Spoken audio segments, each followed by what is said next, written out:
করতে চাই যে নির্বাচন যত কাছে আসবে বিভিন্নভাবে মানুষকে বিভ্রান্ত করার চেষ্টা করা হবে এবং বিভিন্নভাবে মানুষকে বলার চেষ্টা করা হবে যে আগামী 5টা বছর আপনি বিকল্পর জন্য বিজেপিকে ভেবে নিন বা তৃণমূলকে ভেবে নিন।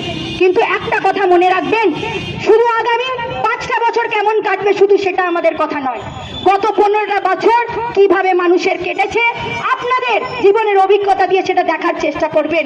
এবং যখন গত 15টা বছর নিজের অভিজ্ঞতা দিয়ে দেখার চেষ্টা করবেন, 2014 পর থেকে বিজেপি যখন পুরো দেশের মধ্যে এসছে সেটা দেখার চেষ্টা করবেন, তখন নিজের কাছে আপনারা নিজে উত্তর পাবেন যে বাংলাকে যদি বাঁচতে হয়, এই জেলাকে যদি বাঁচতে হয়, এই রানীগঞ্জকে যদি বাঁচতে হয়, এই বাজারকে যদি বাঁচতে হয়, তাহলে শিল্পকে বাঁচতে হবে। মানুষের হাতে কাজ না থাকলে এই বাজার শুকিয়ে যাবে, এই বাজার শুকিয়ে গেলে এই বাসস্থান শুকিয়ে যাবে এবং এই বাসস্থান শুকিয়ে গেলে প্রচুর মানুষকে রানীগঞ্জের বাইরে চলে যেতে হবে। এই কারখানাগুলো যখন শুকিয়ে যাচ্ছে, এই লোকাল এলাকার ছেলে মেয়েদেরকে বাইরে পরিযায়ী হয়ে চলে যেতে হচ্ছে কাজের খোঁজে, সেটা আমরা চাই না। বামপন্থীরা সরকার গঠন করবে এবং সরকার গঠনে 1 মাসের মধ্যে সবার জন্য কাজের দাবিতে শুধু লড়াই করবে না, সবার জন্য কাজ দেবে। আমরা 100 দিনের কাজ ফিরে আনবো। মেয়েদের জন্য শুধু ভাতা নয়, ভাতার সাথে যতদিন না সরকার পারবে ততদিনে কাজ দিতে হবে। প্রত্যেকটা মহিলাকে স্বাবলম্বী করতে হবে, তাদেরকে মাথা উঁচু করে বাঁচার জন্য কর্মসংস্থান তৈরি করে দিতে হবে। এইটা আমরা বলতে চাই।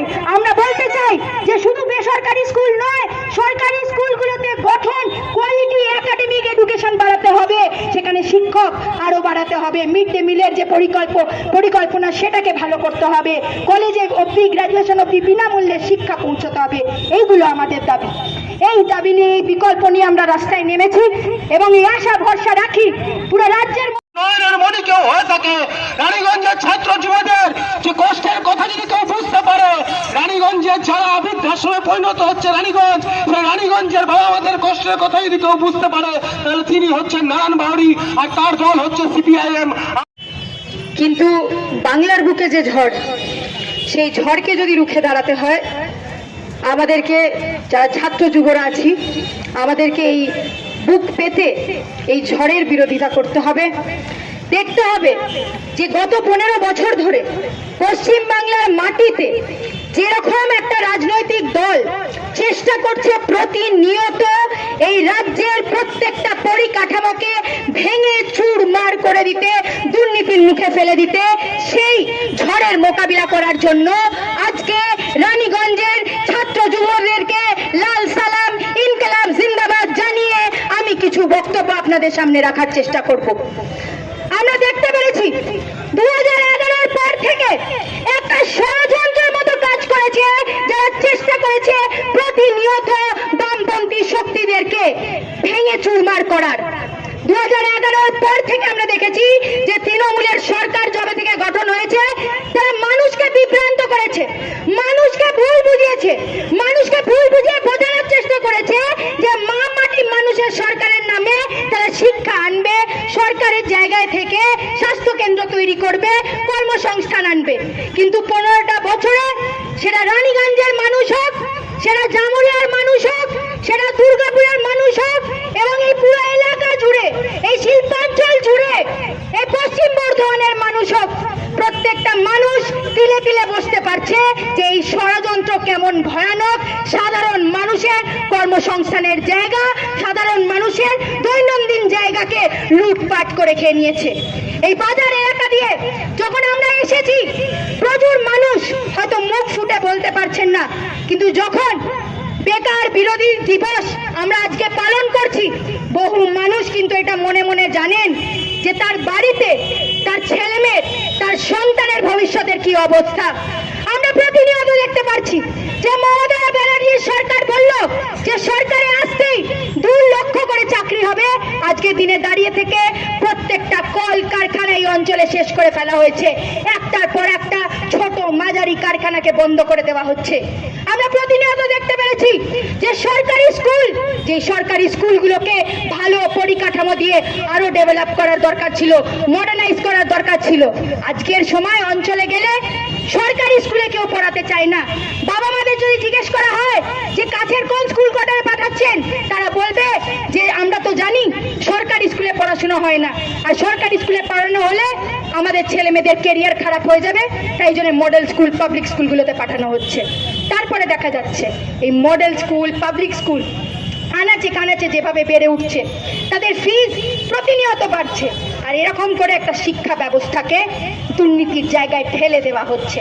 এটার সাথে সাথে আমরা পরিকল্পিতভাবে দেখতে পাচ্ছি যে কাটমানির যে জায়গা, দুর্নীতির যে জায়গা রেখে আমরা আগামী নির্বাচনে আমাদের যে প্রার্থী, সেই প্রার্থীকে কাস্তে হাতুড়ি তারা চিহ্ন দিয়ে ভোট দিয়ে বিপুল ভোটে জয়যুক্ত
করতে চাই যে নির্বাচন যত কাছে আসবে বিভিন্নভাবে মানুষকে বিভ্রান্ত করার চেষ্টা করা হবে এবং বিভিন্নভাবে মানুষকে বলার চেষ্টা করা হবে যে আগামী 5টা বছর আপনি বিকল্পর জন্য বিজেপিকে ভেবে নিন বা তৃণমূলকে ভেবে নিন, কিন্তু একটা কথা মনে রাখবেন, শুধু আগামী 5টা বছর কেমন কাটবে শুধু সেটা আমাদের কথা নয়, গত 15টা বছর কিভাবে মানুষের কেটেছে আপনাদের জীবনের অভিজ্ঞতা দিয়ে সেটা দেখার চেষ্টা করবেন। এবং যখন গত 15টা বছর নিজের অভিজ্ঞতা দিয়ে দেখার চেষ্টা করবেন, 2014 পর থেকে বিজেপি যখন পুরো দেশের মধ্যে এসছে সেটা দেখার চেষ্টা করবেন, তখন নিজের কাছে আপনারা নিজে উত্তর পাবেন যে বাংলাকে যদি বাঁচতে হয়, এই জেলাকে যদি বাঁচতে হয়, এই রানীগঞ্জকে যদি বাঁচতে হয়, এই বাজারকে যদি বাঁচতে হয়, তাহলে শিল্পকে বাঁচতে হবে। মানুষের হাতে কাজ না থাকলে এই বাজার শুকিয়ে যাবে, এই বাজার শুকিয়ে গেলে এই বাসস্থান শুকিয়ে যাবে, এবং এই বাসস্থান শুকিয়ে গেলে প্রচুর মানুষকে রানীগঞ্জের বাইরে চলে যেতে হবে। এই কারখানাগুলো যখন শুকিয়ে যাচ্ছে, এই লোকাল এলাকার ছেলে মেয়েদেরকে বাইরে পরিযায়ী হয়ে চলে যেতে হচ্ছে কাজের খোঁজে, সেটা আমরা চাই না। বামপন্থীরা সরকার গঠন করবে এবং সরকার গঠনে 1 মাসের মধ্যে সবার জন্য কাজের দাবিতে শুধু লড়াই করবে না, সবার জন্য কাজ দেবে। আমরা 100 দিনের কাজ ফিরিয়ে আনবো। মেয়েদের জন্য শুধু ভাতা নয়, ভাতার সাথে যতদিন না সরকার পারবে ততদিনে কাজ দিতে হবে। প্রত্যেকটা মহিলাকে স্বাবলম্বী করতে হবে, তাদেরকে মাথা উঁচু করে বাঁচার জন্য কর্মসংস্থান তৈরি করে দিতে হবে। এইটা আমরা বলতে চাই।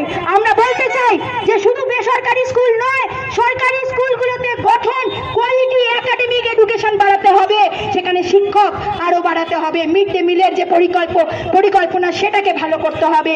কলেজে অবধি, গ্রাজুয়েশন অবধি বিনামূল্যে শিক্ষা পৌঁছতে হবে। এইগুলো আমাদের দাবি। এই দাবি নিয়ে, এই বিকল্প নিয়ে আমরা রাস্তায় নেমেছি এবং এই আশা ভরসা রাখি পুরো রাজ্যের